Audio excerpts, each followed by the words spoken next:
What's up, everybody? It's Gavin here with NBA Real Talk, and I thought we'd have some more fun today, just like we always have, and go over my collection of fakes and replicas that I've acquired over the years from Wish App, DHgate, and AliExpress. So stay tuned, strap yourself in, get your popcorn ready, because this might be the most important video that you ever watch. Alright guys, so I thought we'd go through various pairs, some wins, some losses, and everything in between. I thought we'd start off with sort of the first pair I ever received that I was reasonably impressed with, and that would be these Lebrons 17s. I don't know what this colorway is called.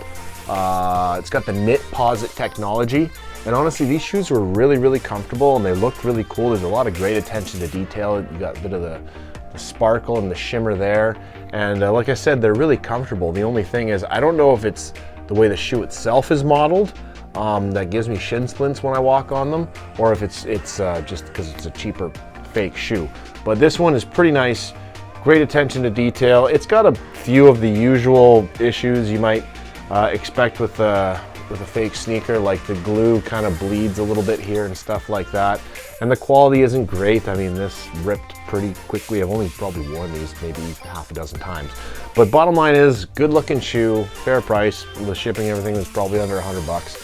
And I'm very happy with it, so we're going to chalk these up to a W and move on to the next pair. So next up, we're going to go over a pair that's just particularly special to me, and that would be these Jordan 13 Defining Moments. This pair is special to me because the 13 was my favorite shoe growing up when I first kind of got into shoes when I was probably around 9-10 years old. And that was around the time the 13 was releasing, and I just thought it was an awesome shoe. And it wasn't until I was in 11th grade. I was working at Blockbuster Video, shoveling driveways, you know, this is some time ago. 11th grade, I was at the mall one night and I saw these at Foot Locker, and I just cashed my check from snow shoveling. But I didn't know that when you cash a check when you're like 16 years old, the bank doesn't really trust you yet. So just because you put your check in your debit account doesn't mean they're giving you the money. They're going to hold that money for like a week. So I swiped my card, didn't get the shoes, and it would be probably another probably like a 13-year journey. Yeah, it was when I was about 28 or 29, I finally got my first pair of 13s. Yeah, it was a long time later. So this shoe is almost like the perfect example of what I would say you can expect when you get a fake, in that there'll be decent attention to detail, but they're gonna look cheaper in a way. So for example, I've noticed all the gold Jordans that I get, the gold on these Jordans, these fake Jordans, is usually this sort of basic gold paint. Whereas the real versions of this, or the Jordan 11s that are gold, and other gold Jordans, it's usually more of a brown, like bronzy gold. So that's the first thing that stands out, is the gold is just not quite the right tone. Doesn't have quite the right kind of shimmer. But I really appreciate what they did with these shoes, in that the thing about the Defining Moments Jordan 13 is that it has, I don't know if I can get it to show up here, but it's got a slightly different hologram. The hologram is usually a 23 and a Jumpman, and this one's got the 98 and sort of that pose of that last shot Jordan hit to win the championship and literally walk off into the sunset like a boss. So that was some nice attention to detail. These are also a perfect example of what to expect with fakes, in that I always say when I get these shoes is that there's something weird about the material, in that it's not like the shoe's not used, but it's like the material is used. So I don't know if that's going to show up, but you can kind of see how those are kind of, it's almost like they're scuffed, even though like they're brand new. Like you can tell they're brand new. Basically, you can just tell they take like used up materials from old tires or old shoes, I don't know, and they just kind of like power wash it and throw a new shoe together. So anyways, very happy with these. I have not worn these yet, but I'm looking forward to when the day comes that I can put them on. This Jordan's just sentimental to me. And if I ever saw this in the store, you know, for its $275, $300 price tag, whatever it's going to be, I don't know. Inflation these days, who knows what it's going to be tomorrow. But if I ever saw this shoe in the store, or most of the other shoes that I want, at the regular price tag, I'd happily buy it, but they're not available. I don't want to go searching for a new pair online and pay some kind of resale value. So this is what I got. I love them. I'm happy with them. Would order again. You know, very satisfied customer here. And this is just a very good example of what you can expect from a decent fake shoe. Some nice attention to detail, no major standouts or flaws, but it's also just going to clearly be not a real shoe. All right, moving on to the next pair. All right, now remember I said there are fakes and there are replicas.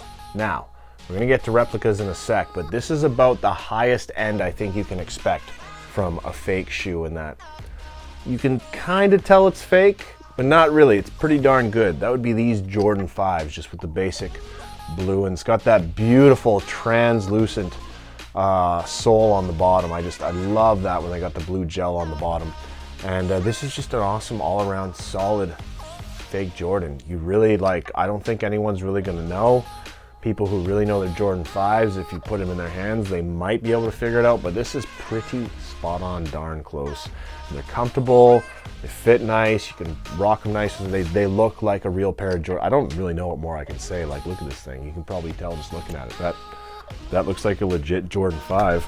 Great colorway, and honestly, just looking forward to rocking these more and more in the future. So there's not much more to say about that. This is fake, looks real, and doesn't get much better than that. So moving on to the next pair. All right, guys, now we're gonna have some fun. We're gonna get into like the worst of the worst, and that's why I'd say only get into this game of collecting fakes if you enjoy it and you love it, and you just, it's like a science. It's like something you enjoy. If you're just trying to like get away with looking like you're the guy who has a thing you really don't, you're gonna fool a few people who don't care, but anybody who knows is generally gonna know that what you have is fake, and especially if you got these on. So these are just the best. They're the worst. They're the absolute worst, but that's what makes them the best. We've got the Joe Ron 13s. That's right, you heard that right. You've got the Joe Rons, the Joe Ron 13, I guess these are mids. Those of you who know the 13, you know there's a low and there's like a high or a mid or whatever the usual shoe is. This is higher than the low, but not nearly as high as the high or the mid. These are two different pairs of shoes. So this was the first pair I ever ordered from AliExpress. If anyone watching this video knows, when you go on any of these web pages, AliExpress, Wish app, DHgate, the Jordan symbols and Nike symbols are often either just photoshopped out, so you get the shoe and there'll be like a little green thing here but no Jordan symbol, either that, or they put symbols like this where those symbols would usually be. So I remember when I ordered my first pair of Jordan 12s and 13s from the Wish app a few years ago, I remember I was looking at those pictures like, oh hell, I don't care anymore. I just want those shoes. I've always wanted them, right?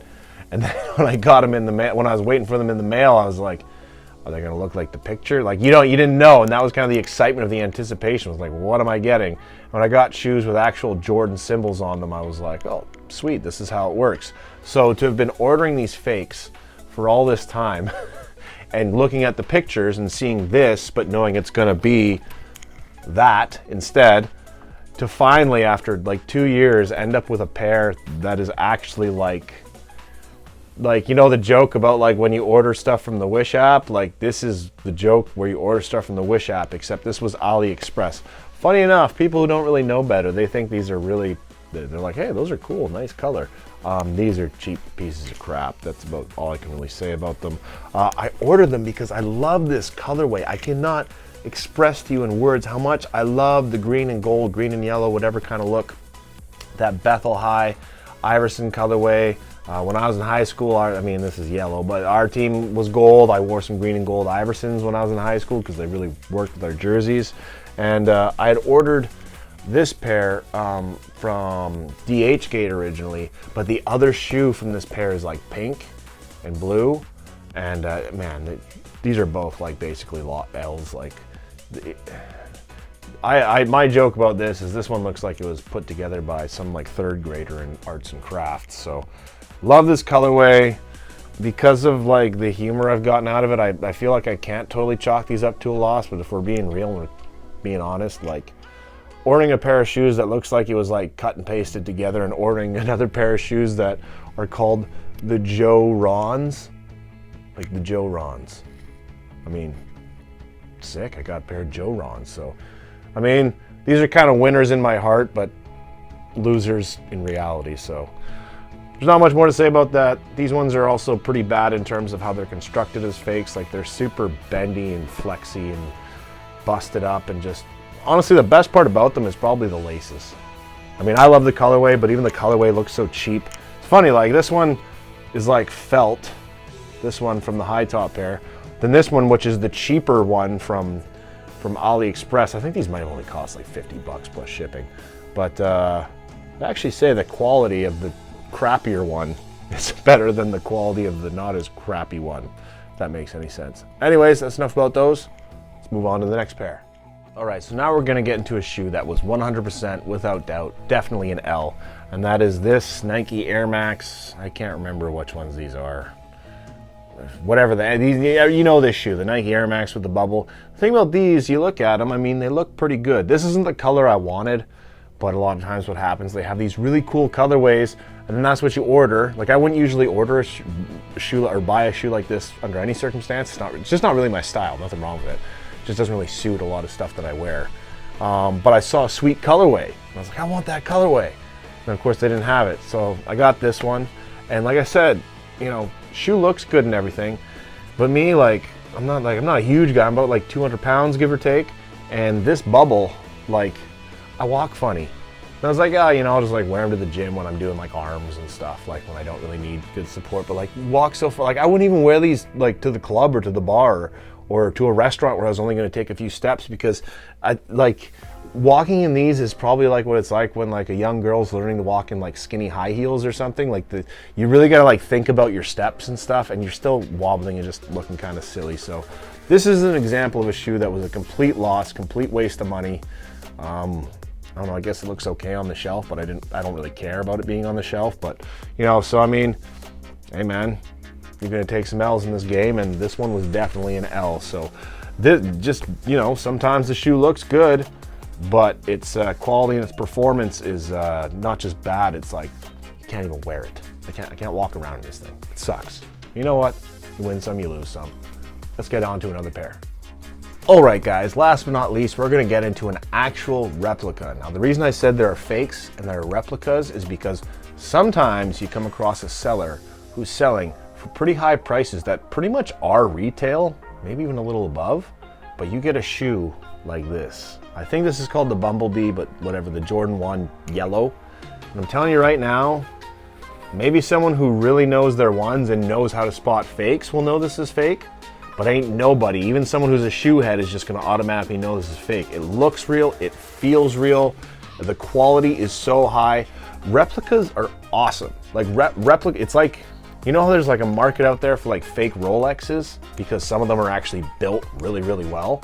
Well, there's a market out there for replicas, because replicas are oftentimes, especially with the way quality is today, a replica is often just as good or better than the actual product. It's made to the same specifications, and I mean, I'm just gonna be honest, like so far, I haven't worn these a lot or anything, but even just put them on my feet, compared to real Jordan ones that I do have, these ones feel great. Like, they're not lacking in any way, and they feel like they're better. And honestly, I feel like the quality of everything is better. I can't remember how much these cost, but like usually when I'm buying like fake Jordan ones, it's like $100 or less. These were definitely like at least 150, or it might have even been more than that. I have one other pair on my shelf. We're gonna keep it a secret, see if anyone can ever discover which one is the other pair of fake Jordan ones I have. But this is our replica Jordan ones, correction, replica. But this is a replica. This is a perfect example of like something to be sought after in this game, because it's just a beautiful shoe, and it's a quality shoe, and it feels, you don't feel like you've bought the off-label brand here. You feel like you bought something better than the real thing. So Jordan 1 yellow Bumblebee, fake, replica, real, who cares? All right, guys, thank you so much for embarking with me on this journey of examining Gavin's fake shoe collection. I got plenty more fakes, but we'll go over them some other time in another video. I just wanted to make an overview video to kind of give you an idea of the different things you can expect if you're going to order these things online. Finding the good sellers, finding the bad sellers, and weaning out everything in between takes a little bit of sacrifice. So hope you guys had as much fun as I did. This is Gavin with NBA Real Talk, keeping it light, keeping it fun, and keeping it real, even when it's fake. And I'll talk to you guys next time.